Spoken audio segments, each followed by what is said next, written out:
ओम सहना भवतु सहनौ भुनक्तु वीर्यं करवावहै तेजस्विनावधीतमस्तु मा विद्विषावहै। ओम शांति शांति शांति। ओम सदाशिवसमारंभां शंकराचार्यमध्यमाम् अस्मदाचार्यपर्यन्तां वन्दे गुरुपरम्पराम्। श्रुतिस्मृतिपुराणानाम् आलयं करुणालयं नमामि भगवत्पादं शङ्करं लोकशङ्करम्। समस्तजनकल्याणे निरतं करुणामयं नमामि चिन्मयं देवं सद्गुरुं ब्रह्मविद्वरम्। सर्ववेदान्तसिद्धान्त गोचरं तमगोचरं गोविन्दं परमानन्दं सद्गुरुं प्रणतोऽस्म्यहम्. So we saw yesterday how a student goes to the teacher and surrenders to that teacher, asks the teacher to help him to lift himself out of this ocean of samsara in which he is drowning. The teacher is the ocean of compassion and love, and the student asks him with a side glance, please help me to come out. We saw the meaning that how it is a glimpse of the state in which the master is reveling in. And then there was the description of Durvara Samsara Davagni Taptam.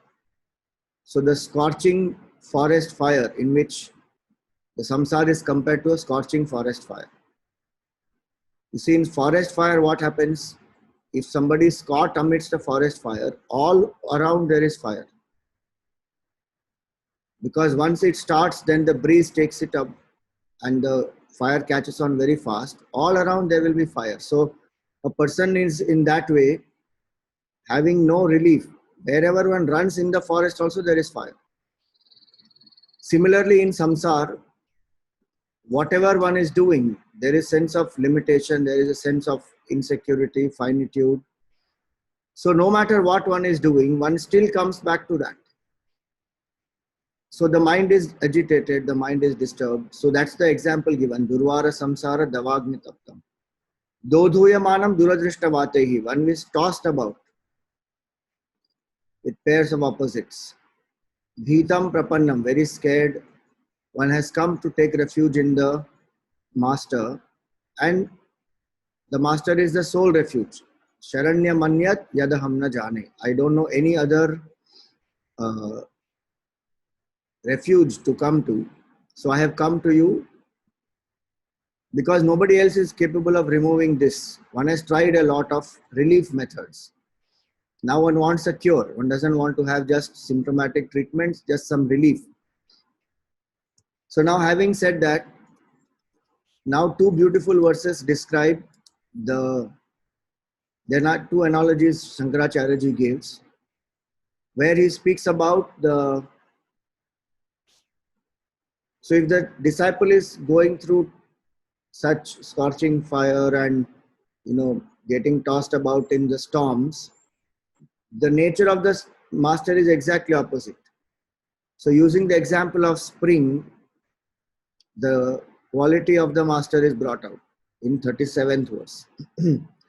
Shanta mahanto nivasanti santaha vasanta valloka hitam charantaha kirna swayam dhima bhavarnavam janan ahetunanyana pitarayantaha. So he says here that Shanta Mahanta, they are very peaceful. This is a description of saints. Very peaceful, Shanta. One of the meaning of the word Sant is that जिसके संताप का अंत हो गया वो है संत, whose agitations have stopped completely. That person is a saint. Very calm, very peaceful. Because the source of agitation is overcome. Selfishness is gone, ego is transcended. Shanta, extremely peaceful within and without. Once Gautam Buddha was walking he was passing by a village. And as he was passing by the village, people saw that here is a person who is so radiant, so blissful, so peaceful. The aura, the energy around him was like that. So as he was going, a crowd started gathering along with him. He went and sat below a tree. So they all also settled down. And they asked him that, are you God? He didn't reply. Somebody asked him, are you an angel? You seem to be very divine. Are you an angel? He didn't reply.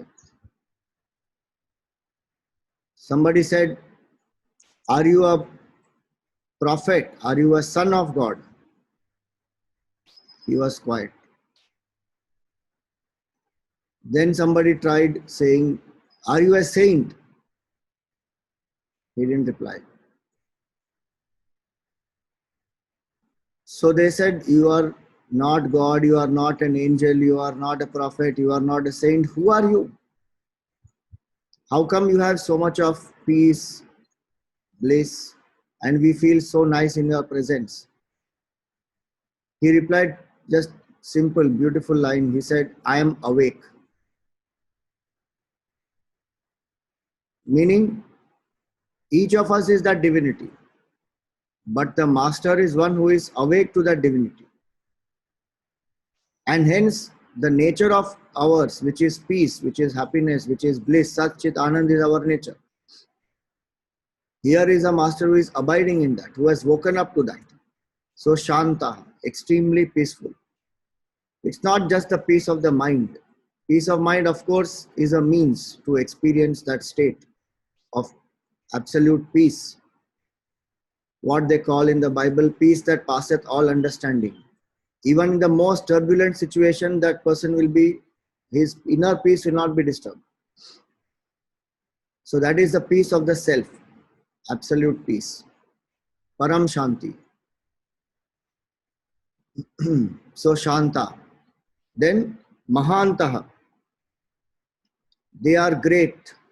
Mahan here is not just in the sense of great as fame, but great in the sense of their vision is vast, who are not limited by identification with one body, mind, intellect. Their vision is universal, identified with the whole world, creation itself actually. Shanta Mahantaha. Nivasanti Santaha. Saints are like this, who are peaceful, who have a vast vision. Vasantavat lokahitam charantaha. Like spring, they move about for the benefit of the people, benefit of the world. Vasantavat. So the spring, when the season of the spring comes, Vasanta Ritu comes, everything in nature starts blossoming. Autumn would have gone before. The trees, some of the trees would have shed all the leaves. As the spring comes, the leaves start coming back. Flowers start blooming. Rivers start flowing more, abundantly. So you see in the entire nature, the spring season. So even we celebrate festivals, Holi, etc. We celebrate because spring is going to come. So in that way, the whole nature rejoices as though. And spring brings so much of joy to every heart. In the same way here, Vasantavat Lokahitam Charanta. Wherever they go, they spread knowledge, they spread love, they spread devotion, service, happiness, effortlessly by their very presence. Like the spring, Gurudev has written so nicely here that when spring comes, it does not court every tree to bring forth its flowers, Nor does it reach the world and canvas the moon to be brighter, the sky to be clearer and cleaner, the grass to be thicker, and every heart to be more joyous. It doesn't have to quote each and every. So what he says here, the presence of spring and the concomitant conditions are complementary. The one cannot be without the other. In the same way, the presence of the teacher is enough, and lots and lots of people, the jivas, they get benefited. So Vasantavat Lokahitam Charantaha. And they are moving about. That's the beautiful aspect. So spring comes for a certain time in a year. Mahatmas, they are there throughout the year. They move about spreading this knowledge, the joy, happiness to all wherever they go. If they are in one place like Ramana Maharshi, throughout the year people keep getting inspired. They can come, they can be in his presence.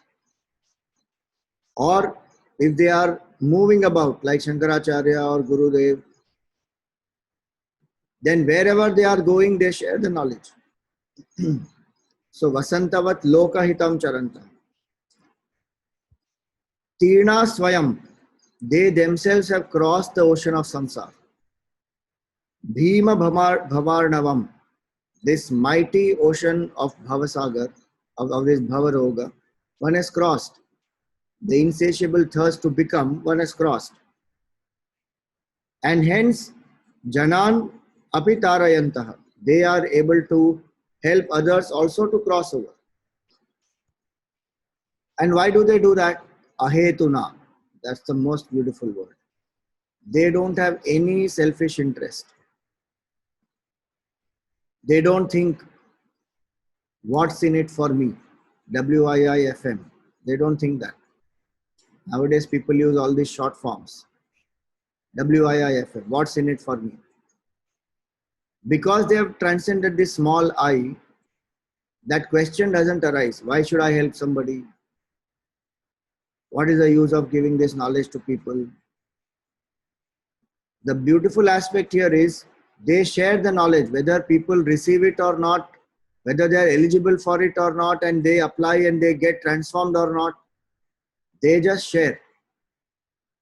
They try and give it in the way in which people can understand, no doubt, but they don't have any insistence at all that I am giving you this knowledge. You are not applying it, or you are not applying it sincerely enough. You are not striving enough. No such expectations. Like a flower blooms, and when the flower blooms, it spreads the fragrance. Whether there are people around, no people around, it doesn't matter. It just blooms. You know, in Hindi they have a saying, Jungle mein mor nacha kisne dekha. The peacock dances in the jungle not for anybody. It just dances because it's its joy, its nature. If people see and appreciate, wonderful. If there's nobody also, doesn't matter. The peacock will still dance. So ahetuna, they don't have any expectation. They don't want anything from anybody. Out of causeless compassion, they just share knowledge with the people. So ahetuna anya. Ahetuna anyanapi tarayantaha. They help others to also cross over. The strange thing is, the masters don't want anything from us. They come out of compassion to even make us aware that we are suffering and we are drowning in this ocean of samsara. Till they come, we may not be even aware that there is something called bondage. There is something called moksha. There is a path. And from where I am, I can still discover that. And that is actually my true nature. None of that one knows. The master's presence and the life of the master gives us that awareness. But still, what happens? Many times society has criticized them, condemned them, not supported them, because what they say conflicts with our belief system, with our thoughts.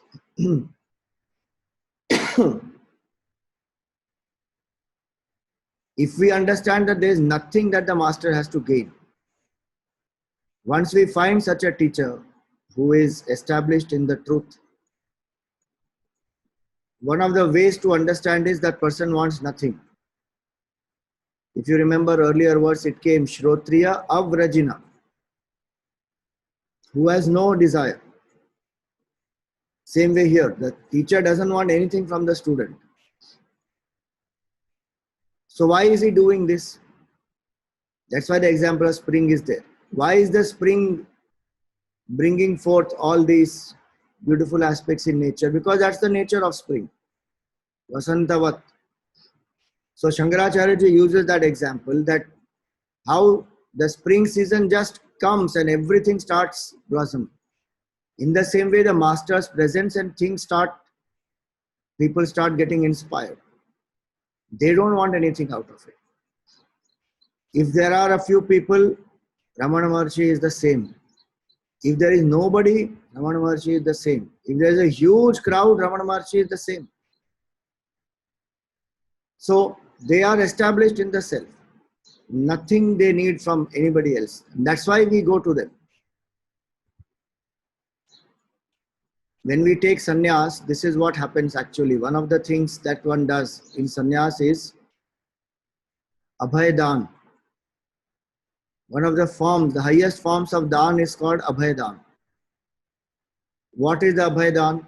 When one takes sannyas, one does the rituals, one does the shraddha of oneself, individuality is gone, one does the Viraja Homa, lets go of all identification with the body, mind, intellect. Then the teacher removes the last tuft, the choti which is left, which is symbolic of dharmic desires, which is symbolic of devotion to the God, Guru, scriptures. All that one removes, and the teacher gives the orange clothes and gives a new name.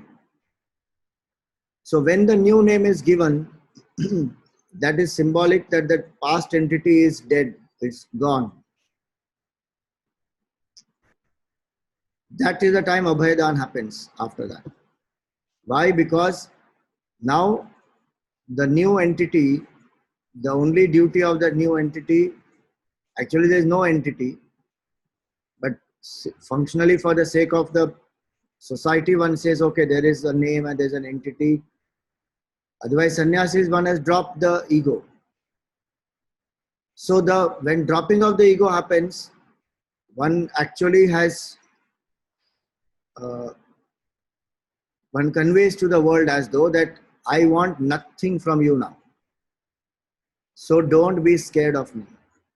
I am not anymore a competitor. I want nothing from this world. Whatever till now one was wanting as an expectation, as an ego, all that is gone. So when somebody has no expectation from the world has nothing to be scared of that person. That is called Abhay-dan. Because no more one is insecure, no more one is wanting some piece of the joy which everybody is struggling to get. One has turned within, one is aware that renunciation is the way to experience supreme bliss, and that's what one is doing. Tyage naike amritatva manashuhu. One drops the ego. So in that same way here it is. Ahetuna, the master who has dropped the ego. Whether one has taken formal sannyas or not doesn't matter here. If one has actually dropped the ego, one wants nothing. So one just serves. A disciple went and asked the master that, why do you share this knowledge? So the master said, why does a bird sing? Why does a flower bloom? Why does a river flow? Why does the sun rise? For that reason, I teach. Because it's the very nature. The peace, the bliss, the fulfillment that one is feeling, one will share. So here is that beautiful verse. commentary of this verse, please read. Gurudev has written so nicely. The identification of the Mahatma is with the whole world. And so wherever there is even a little bit of sorrow, the Mahatma may go there, try to remove it. And what they perceive is so much more subtler. So Mahantaha, Shanta Mahantaha. Now, one more example. So one example was the spring. Another example is here, the moon. Verse number 38. Ayam svabhava svata eva yatpara shramapanodha pravanam mahatmanam sudham shuresha swayamarka karkasha prabhabhitaptam avatikshitim kila. So he says here, Ayam svabhavaha. This is indeed the nature. Swata eva. It's their nature by themselves. Yat parashrama apanoda pravanam, where one sees the trouble of others and one strives to remove that trouble, where one is striving to remove that sorrow of people when one is seeing. So when Gurudev was sitting in Gangotri during his study with Tapon Maharaj, in a place called Fakiristan, he used to call it Fakiristan. If you go to Gangotri, don't start asking and searching for a place called Fakiristan, because there is no such place there. But a place where the Mahatmas used to meet on the banks of Gangaji, and they used to have discussions based on the Shankaracharyaji's commentary, based on the scriptures. He found that these discussions are happening, but the feeling that this must help the people, that feeling is not there. So he found that the discussions were quite dry. So slowly he moved away from those discussions, but he sat near Gangaji, and he felt that how Gangaji he is born in the Himalayas, but she flows down to the plains, serving thousands of people. In the same way, this knowledge should not remain confined in the mountains amidst a few people. It should serve the majority. It should serve the masses. Because this is the cure for the samsara rog, bhava rog. And this should not be limited to few people. So even if people are not ready for it, a teacher comes down, makes the people ready, and then gives the knowledge. So that is called Parashrama Apanoda Pravanam, who keenly feels that the sorrow of people must be removed and who strives for that. That is called active compassion. Passive compassion is when I see something, when I see some sorrow, suffering, I feel pity, then one feels that, okay, so sad this condition is, but one does nothing about it. Active compassion is, it has moved me to do something. Nishkriya karuna kvapi safalana bhavishyati. Kritagnyata Stotram, Guruji has written nicely about Gurudev. That passive compassion does not bring about any transformation. Knowing this, Gurudev always engaged in active compassion. Iti matva sarvadaiva karmani vartate yatihi. So if I am compassionate about something, what is it that I am doing to help eradicate that sorrow and suffering? Here the master is compassionate where he sees the root cause, which is not visible at the physical level. There may be people who are very prosperous, people who are healthy, people who are successful, but still people who have insecurity, who have limitation, jiva bhav, and the master can see that how an individual suffers because of that. So the very perception of the suffering is very subtle. Otherwise, the gross suffering we see, somebody is not having food, somebody is not having clothes, somebody is illiterate, somebody is not having money. That is one level of suffering. And one strives to help them overcome that. The subtler level of suffering is this. where one sees that humanity is actually being tormented by this fictitious entity called the ego, an illusory entity called the ego. But it appears so real. So when the master sees that there is compassion which is there in the heart, so one strives to get them out of this state. Parashrama apanoda pravanam, Mahatmanam. This is the nature of theirs. How they are Sudham Shuresha, like the cooling rays of the moon. Arka Karkasha, when the earth is scorched by Surya, Arka is Surya, with the hot rays of the sun, when the earth is being scorched. When the sun sets in the morning, in the evening, when the moonrise happens, in the night, the rays of the moon as though cool down the entire earth. Sudham Shuresh Arka Karkasha, Swayam Arka Karkasha. Prabhabhitaptam, this earth which is being scorched by this Prabha of Arka. Kshitim Kila, the moon saves the earth. Kshiti is earth. So the earth is as though saved by the cooling rays of the moon. In the same way, the teacher, the presence of the teacher is cooling. It is soothing to the student because the student is getting scorched already. Now again, the same analogy also again has a limitation there, because the moon goes through waxing and waning. But the master's presence doesn't go through all that. It's steady. If at all one has to say it, it is only the more one tunes up with the teacher, more and more one feels the grace. So there is no reducing. There's only an increase in that way. So two analogies. One is the spring and one is the moon. And both of them are to say that the scorching heart of the student gets relief, gets solace. Now, one more verse where the analogy is given by Shankaracharya ji of the speech of the teacher. One is the presence of the teacher, other is the speaking, the knowledge that the master shares. Verse number 39.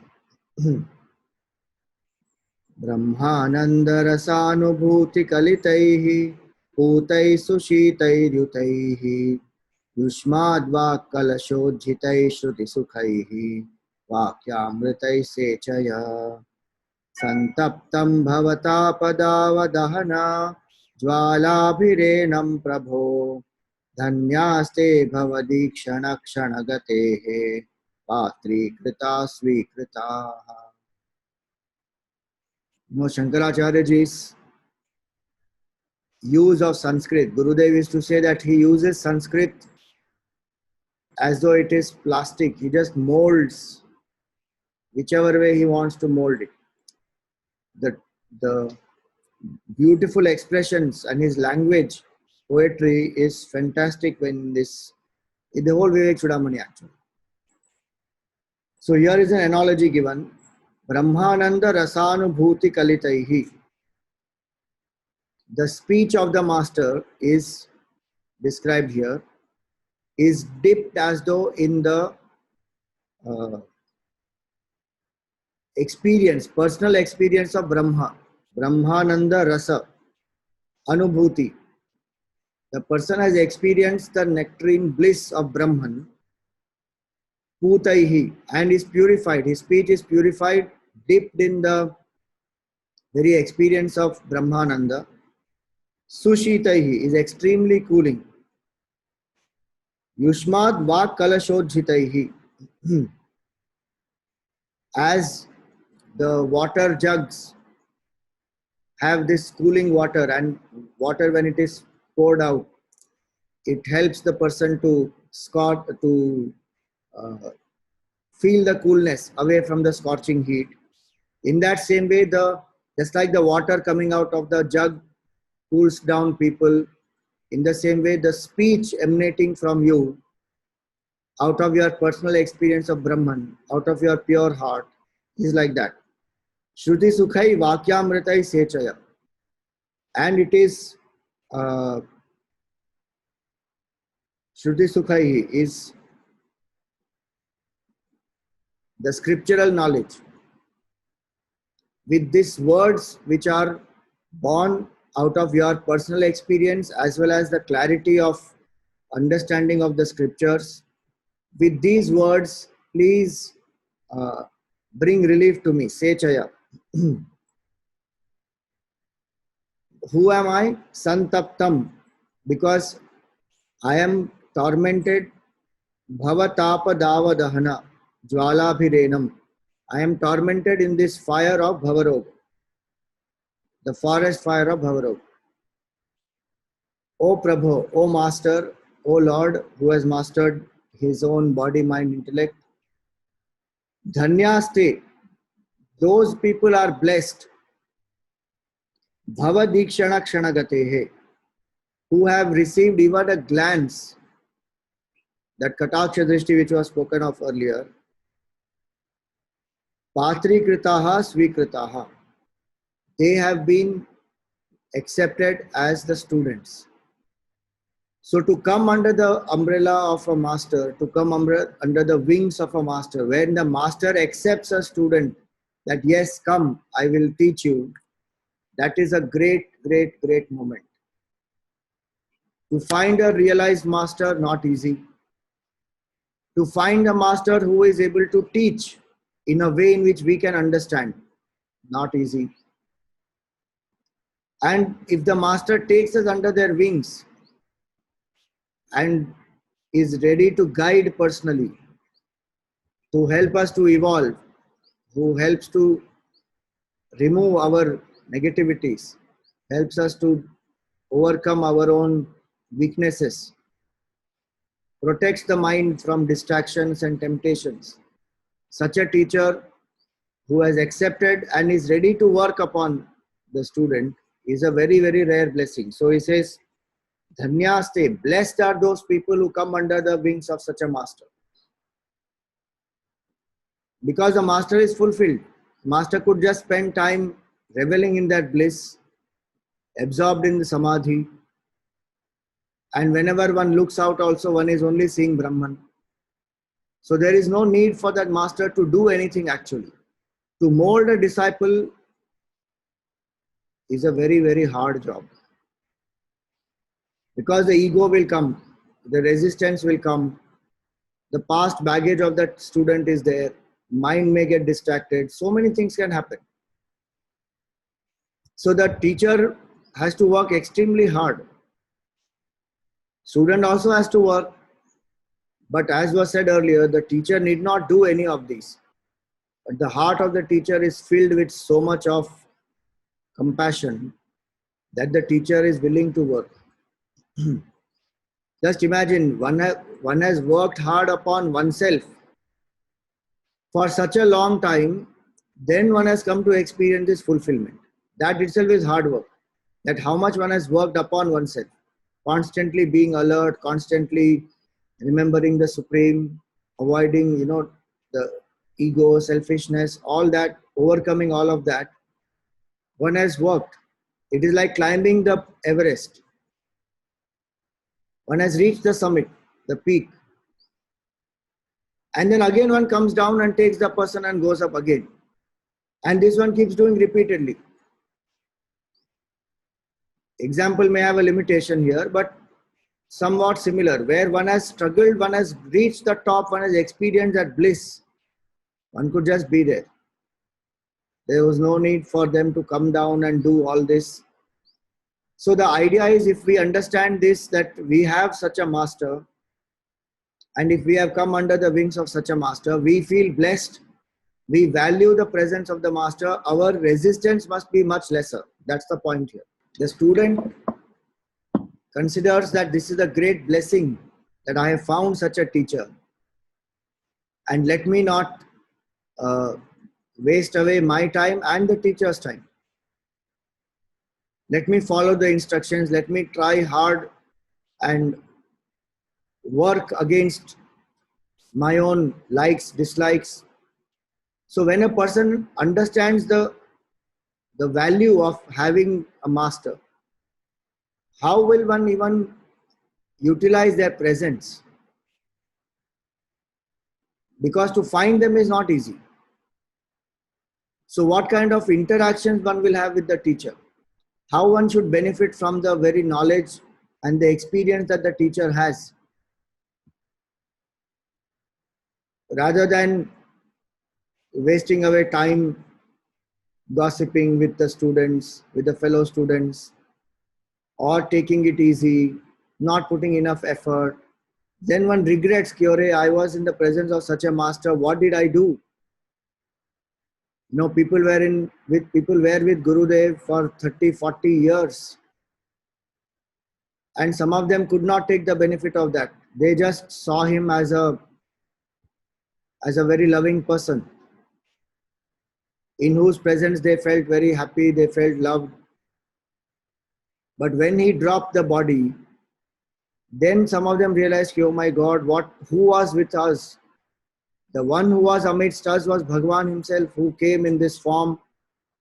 And 30, 40 years he was here. He was constantly teaching. He was constantly telling us to rise above the ego. And we did not realize. One is the individual journey we didn't realize. Other is the collective vision, the universal vision, that what should be done for the country, what should be done for education, what should be done for the culture. So much guidance and so many projects, so many things that he initiated, all for the welfare of each one. And it is our own ego which covers. So here it is to understand that when one is in the presence of a teacher, how to use that rare blessing to speed up the evolution. One of the best methods is to follow the instructions explicitly. If the teacher says something, one just does it, because the teacher knows better. One may try to think, rationalize it, and understand why the teacher is saying this, why should I do it? That's a different matter. There's nothing wrong in that. But if one explicitly obeys the instructions of the teacher, that one quality will bring everything else. And that's why they say even in Bhaja Govindam, Guru Charanambuja Nirbhara Bhaktaha. A person who is dependent on the feet of the teacher, Samsarat Achirat Bhavamukta. One will get out of this samsar very fast. How? By following the instruction that the teacher gives. So here it is. One must remember one more aspect, that the master is not limited by the physical presence. The knower of Brahman becomes one with Brahman. And so the knower of Brahman, even if the body has dropped, the guidance will come to the person still, because the person has not gone away. The person has discovered oneness with Brahman, and Brahman is ever present, all pervasive truth. So if somebody follows Swami Vivekananda, let us say, it is not that Vivekananda is not there in the physical form, so the student will not be guided. Student will definitely be guided by the Supreme Lord through the knowledge of Vivekananda, through whatever experiences and other things which are documented. And the person will find guidance, appropriate guidance, internally and externally also it will come. In the same way, any master, if suppose somebody is following Anandamayi Ma, the person will get the guidance. So one should not feel that these masters only who are in present age. If we find somebody in today's age who is abiding in that self, nothing like it. That's the best thing to do. Go to such a person. But if we don't find a person like that, we know great masters in the past. If their teaching is suiting us, whereby we are able to tune up with that teacher, the way in which the teaching happens. I was saying that there are different types of masters who have different methods of teaching. Raman Maharshi follows Who Am I inquiry. Anand Mahima follows the path of devotion. Uh, Gurudev followed the path of Vedant. So whichever teacher we are able to tune up with, when one tunes up with that teacher, prayer which we just saw, Bhitam Prapannam Paripahim Mrityo, sincerely one asks for guidance, saying, I am scared, I am going through the limitations of Jiva, please guide me, I take your refuge. When sincerely we pray in that way, whichever master one has, whoever that person is, one will find guidance, and that will help the person to uh, understand that I am accepted as a student, and that's a very great blessing that a person has. And hence it is that one can use these verses to invoke the grace of the teacher. Okay, so we stop for today here. Om Purnamada Purnamidam Purnat Purnamudachyate Purnasya Purnamadaya Purnameva Vashishyate.